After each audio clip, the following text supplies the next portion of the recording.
Je suis votre artiste et je suis aussi candidat. Merci beaucoup. J'aime mon pays. Je suis candidat à la 23e circonscription électorale. Merci. Bonjour à tous et bienvenue sur votre chaîne Regard Africain. Aujourd'hui, nous restons au cœur du Bénin pour vous faire découvrir l'actualité et les réalités de notre pays.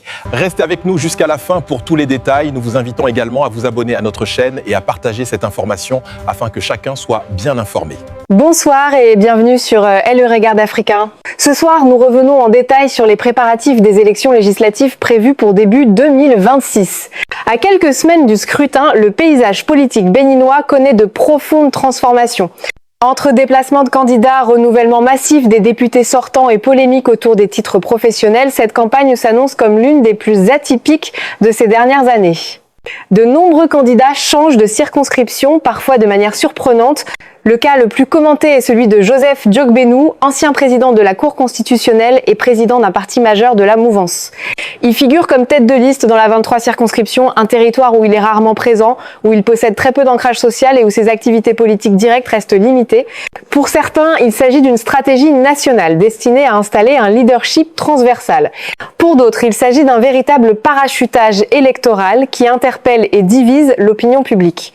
Autre exemple significatif, celui de Loukou Michel, alias Alec Peanou, chef d'un arrondissement de la commune d'Abomey. Il apparaît comme candidat dans la 6e circonscription électorale, loin de sa zone d'influence habituelle. Ce déplacement géopolitique surprend et suscite des interrogations sur la logique de ses choix et sur leur impact pour les électeurs locaux. Même situation pour l'actuel député Orden Aladatin, élu de la 6e circonscription, qui se retrouve désormais positionné dans la 6e circonscription. Ces mouvements répétés questionnent le principe même de représentation territoriale et posent la question suivante. Les électeurs peuvent-ils réellement être représentés par des candidats dont ils ignorent souvent le parcours local ? Parallèlement, une part importante des députés de la législature sortante ne figure plus sur les listes de candidature. Cette non-reconduction massive peut être perçue comme un signe de vitalité démocratique et un renouvellement bienvenu du personnel politique. Mais elle soulève aussi des interrogations légitimes. Les nouveaux candidats ont-ils l'expérience nécessaire pour légiférer efficacement ? La sélection repose-t-elle réellement sur la compétence et la performance ou sur des logiques de fidélité politique et de calcul stratégique ? Le Parlement béninois pourra-t-il y conserver son expertise et sa qualité de travail avec cette recomposition massive ? Les électeurs, eux, suivent la situation avec une attention particulière. Ils s'interrogent sur les bénéfices réels de ces changements. S'agit-il d'un véritable renouvellement au service de la population ou de simples ajustements internes au parti ? La confiance des électeurs et la légitimité de leurs élus sont directement en jeu. Autre sujet de controverse, les professions déclarées par certains candidats. On retrouve parmi elles des intitulés surprenants, sans emploi, chômeur, chef d'arrondissement, maire adjoint et même député-sénateur. Cette dernière mention étonne particulièrement puisque le Sénat béninois n'est pas encore opérationnel. Pour certains, il est essentiel qu'un futur législateur dispose d'un parcours professionnel clair et solide afin d'assurer une représentation crédible au niveau national. Pour d'autres, cette diversité d'intitulés reflète surtout une tentative de renforcer l'image et la légitimité institutionnelle des candidats. Mais le fait le plus marquant concerne aujourd'hui la 6e circonscription électorale où un candidat du bloc républicain se retrouve rattrapé par une ancienne affaire foncière. Ce litige, qui date de plusieurs années, refait surface au moment où la campagne bat son plein. Selon nos informations, certains habitants et acteurs locaux affirment que le candidat aurait été impliqué dans une opération foncière contestée. Cette affaire, longtemps restée dans l'ombre, pourrait désormais peser lourdement sur la crédibilité de sa candidature et influencer l'opinion des électeurs.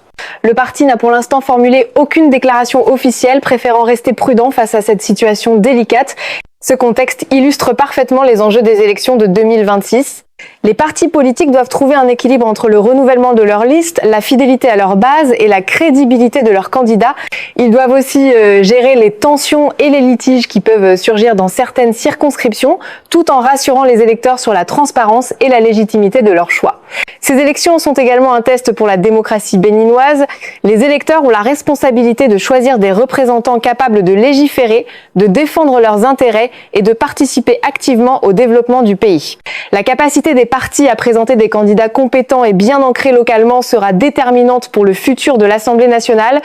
Entre les délocalisations de candidats, les affaires locales, les controverses professionnelles et la non-reconduction des députés sortants, ce scrutin s'annonce comme l'un des plus atypiques depuis l'avènement du renouveau démocratique. Les électeurs devront faire preuve de discernement et suivre de près les débats et les discussions qui animent chaque circonscription. Les enjeux sont nombreux, la qualité de la représentation, la transparence des partis politiques, la responsabilité des élus et bien sûr le respect des principes démocratiques. Chaque électeur aura un rôle à jouer dans la définition de l'avenir politique du pays et dans la consolidation de la démocratie locale. Vous êtes sur LE Regarde Africain.